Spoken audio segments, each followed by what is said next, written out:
Genesis chapter 5, verse 1 kini mao ang basahon sa mga kaliwatan ni Adam. Sa adlaw nga gibuhat sa Dios ang tawo, sa kasama sa Dios siya gibuhat niya. Verse 2, lalaki og babaye iyang gibuhat sila, og gipanalanginan sila, og gitawag niya ang ngalan nila og Adam sa adlaw sa pagbuhat kanila. Verse 3, og nakadangat si Adam og usa ka gatos og katluan ka tuig og nanganak, og usa ka anak nga lalaki nga liwat kaniya, ingon sa iyang dagway, ug nagtawag sa iyang ngalan si Seth. Verse 4, ug ang mga adlaw ni Adam, sa human siya manganak kang Seth, 8 ka gatos ka tuig, ug nanganak siya og mga anak nga lalaki ug mga anak nga babaye. Verse 5, ug ang tanan nga mga adlaw sa kinabuhi ni Adam siyam, kagatos ug katluan ka tuig, ug namatay siya.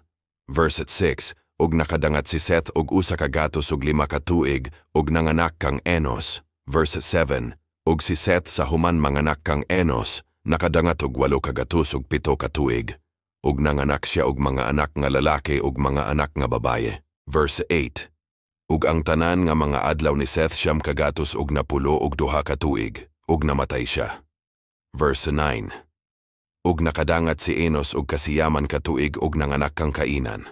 Verse 10, ug si Enos sa human manganak kang Kainan, nakadangat og 8 ka gatos ug 10 ug 5 ka tuig, ug nanganak og mga anak nga lalaki ug mga anak nga babaye. Verse 11, ug ang tanan nga mga adlaw ni Enos siyam ka gatos ug 5 ka tuig, ug namatay siya. Verse 12, ug nakadangat si Kainan og 7 ka tuig, ug nanganak kang Mahalaleel. Verse 13, ug si Kainan sa human manganak kang Mahalaleel, nakadangat og 8 ka gatos ug 4 ka tuig, ug nanganak og mga anak nga lalaki ug mga anak nga babaye. Verse 14, ug ang tanan nga mga adlaw ni Kainan siyam ka gatos ug 10 ka tuig, ug namatay siya. Verse 15, ug si Mahalaleel nakadangat og kanuman og 5 ka tuig, ug nanganak kang Jared. Verse 16, ug si Mahalaleel sa human manganak kang Jared, nakadangat og 8 ka gatos ug 3 ka tuig, ug nanganak og mga anak nga lalaki ug mga anak nga babaye. Verse 17, ug ang tanan nga mga adlaw ni Mahalaleel, 8 ka gatos kasiyaman ug 5 ka tuig, ug namatay siya.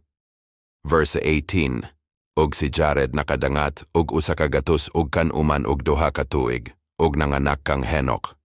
Verse 19, ug si Jared sa human manganak kang Henok nakadangat og 8 ka gatos ka tuig, ug nanganak og mga anak nga lalaki ug mga anak nga babaye. Verse 20, ug ang tanan nga mga adlaw ni Jared siyam ka gatos kanuman ug 2 ka tuig, ug namatay siya.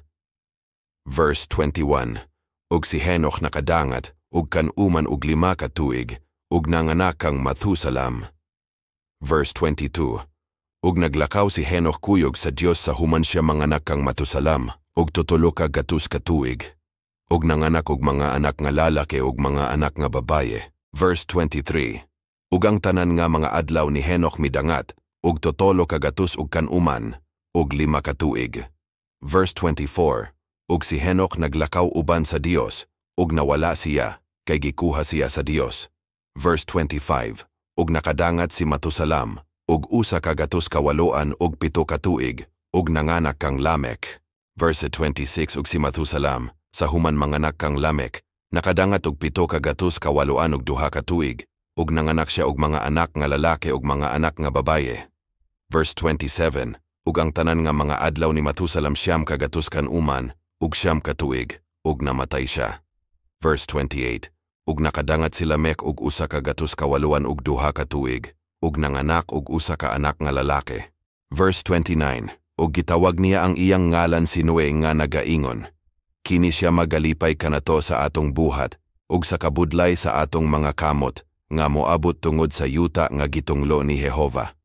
Verse 30, ug si Lamech, sa human siya manganak kang Noe, nakadangat og 5 ka gatos kasiyaman og 5 ka tuig, ug nanganak og mga anak nga lalaki ug mga anak nga babaye. Verse 31, ug ang tanan nga mga adlaw ni Lamech 7 ka gatos kapituan, ug 7 ka tuig ug namatay siya. Verse 32, ug ang panuigon ni Noe 5 ka gatos ka tuig, ug nanganak siya kang Semcham ug Japet.